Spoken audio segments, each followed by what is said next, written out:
Hello, my name is DeKeesh. I'm an economist, and I just wanted to bring you some breaking news.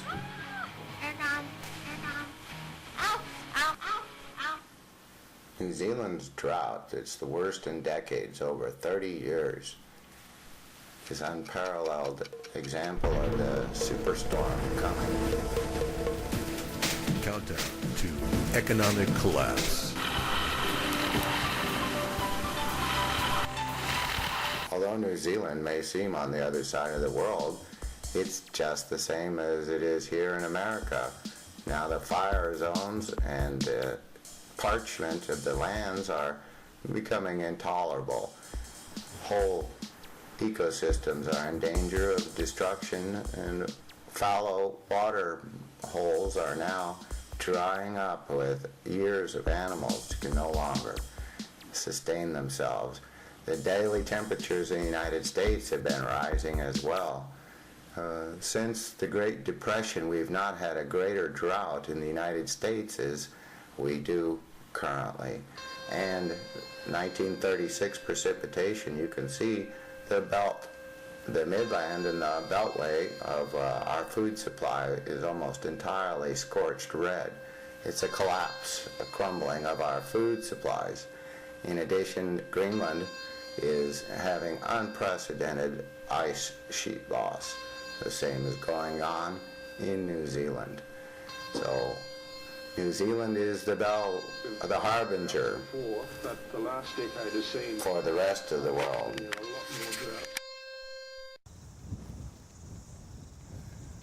I've been a dairy farmer in Mata here, which is about 20 k's south of Whangarei, for over 30 years. I'm born and raised here, and I've been a farm owner now for the last decade or so. Check the water in the trough. Even if the current drought eases soon, the long-term picture isn't rosy, according to client scientists. The National Institute of Water and Atmospheric Research predicts that farmers in the southern part of North Island, the area around Wellington, will spend up to 10% more time per year in drought by the middle of the century. It's only going to get worse. The collapse has begun.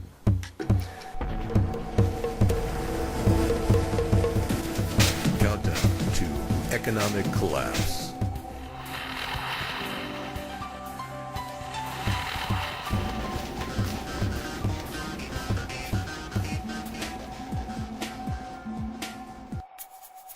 The United States is headed for a total collapse.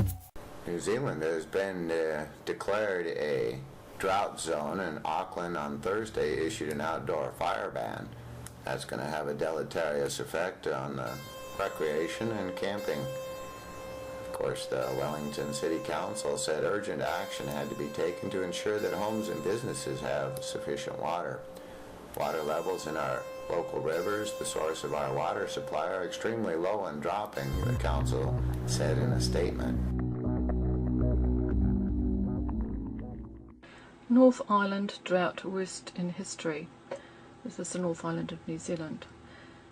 Drought gripping the North Island is the most severe in history, with the crisis far from over, both for now and in the years to come, scientists say. Long, dry spells are forecast to double by 2040 as temperatures continue to rise and New Zealand heads towards a more Mediterranean climate. This is Nelson. It's the 14th of March 2013, and here we have a perfect example of a sunset through particulate cloud. Wake up world. This is serious. This is your children and your children's children. This is our oxygen, this is our air, this is our health. It's been so dry in the first 9 weeks of this year. It's more like an Ethiopian climate than a Mediterranean one. But what's changed? Let's have a look at some satellite imagery over New Zealand and the adjacent areas. What you'll see is that New Zealand is being subjected to weather modification. Here we have a lot of cloud material. not far from the North Island, and we have a lot of aerosol trails. A known consequence of putting particulates into the atmosphere is drought inducement, because when the atmosphere is saturated with particulates, there are too many condensation nuclei for rain droplets to form into a reasonable size. It's no coincidence that drought inducement is listed as one of the objectives in the 1996 US Air Force document, Weather as a Force Multiplier, Owning the Weather in 2025.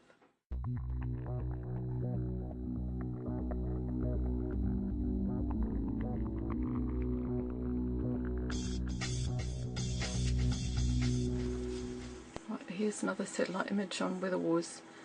I've got these holes here. Small holes there. And the description: another wet storm is headed into California with the heaviest of the rains south of San Francisco. Active suppression of the rains and environment directly ahead of the storm is evident with a few of the oval holes. Negative energy imprints pointed out.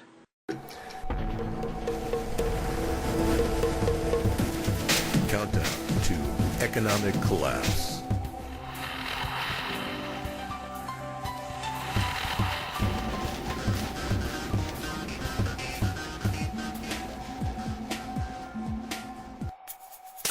The United States is headed for a total collapse. With holes in the ozone, one can expect cancer to spike as UV rays rise. Ultraviolet radiation, of course, is able to come through the holes in the ozone, and there's a particularly large hole currently over Antarctica, as well as parts of New Zealand. A sun-drenched summer has prompted doctors to recommend skin cancer checks after a spike in ultraviolet radiation in New Zealand. Wellington is the brightest big city last month, and also had the sunniest February since records began in 1928, clocking in an astounding 281 sunshine hours. Skin cancer monitoring and service MoleMap analyzed Newly data and found that a 17% increase in the ultraviolet radiation index from mid-December to the end of February, compared with the same period last year, Dr. Gray said. Ultraviolet radiation A can penetrate glass and clouds and can imitate and also increase the growth of skin cancers. Ultraviolet radiation B is responsible for burning, tanning, the acceleration of skin aging, and plays a significant role in the development of skin cancers. Currently, children are not allowed, according to federal guidelines, to be out on the beaches without sunshade over their entire bodies, as well as a sturdy hat to keep off the cancer-causing radiation. Skin cancer killed about 400 people last year, with melanoma being the most serious, Dr. Gray said. The best protection was shade, clothing, and sunblock. Regular skin assessments by a doctor could also help reduce the risk of cancer developing. But where are you going to hide? You have to go outside sometime.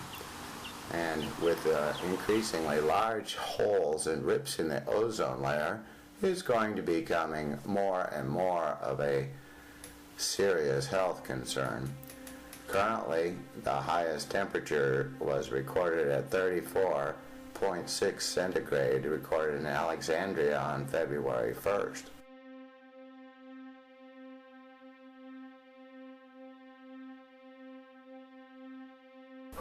Dave McGaviston doesn't mince words when he says it's the worst season in 40 years of farming.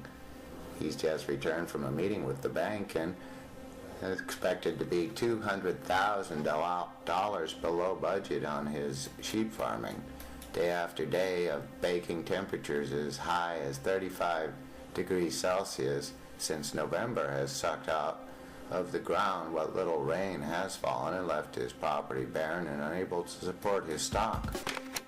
Scarcity, of course, means the lack of a commodity. When the supply declines and the demand remains the same, price will rise, the equilibrium price point. This is a well-known fact of economics. It's an iron law of economics. Demand and supply are meeting at the point of equilibrium, and you knock out the balance of the supply and demand, and you will see radical price movements either up or down, which can have a net consumer loss in terms of allocated efficiency. So number one, you're going to be having a misallocation in the market due to wild price fluctuations from this climate change. This is an incredible breaking story that you must be aware of in order to ride out the upcoming global economic superstorm. 3 droughts in 4 years is not something we'd expect. The usual is perhaps 1, maybe 2. So to have 3 in 4 years has placed a huge strain, especially on the Northland economy, because it's nearly a $1 billion industry, the dairy industry and the agricultural industry in Northland. So this will place a huge, it's just not on the dairy farmers, it's the service industries, it's the local schools, it's the contractors. It has a wide-reaching effect on rural communities. The drought has had a major impact on farmers, who estimate the drought has so far cost them about $820 million in lost export earnings. Of course, that's going to impact the gross domestic product of New Zealand, its consumption, investment, savings, government expenditures, plus the net of imports and exports. So this is going to have a deleterious effect on the GDP growth rates of New Zealand, as well as forcing farmers to reduce their herds and also curtailing milk production.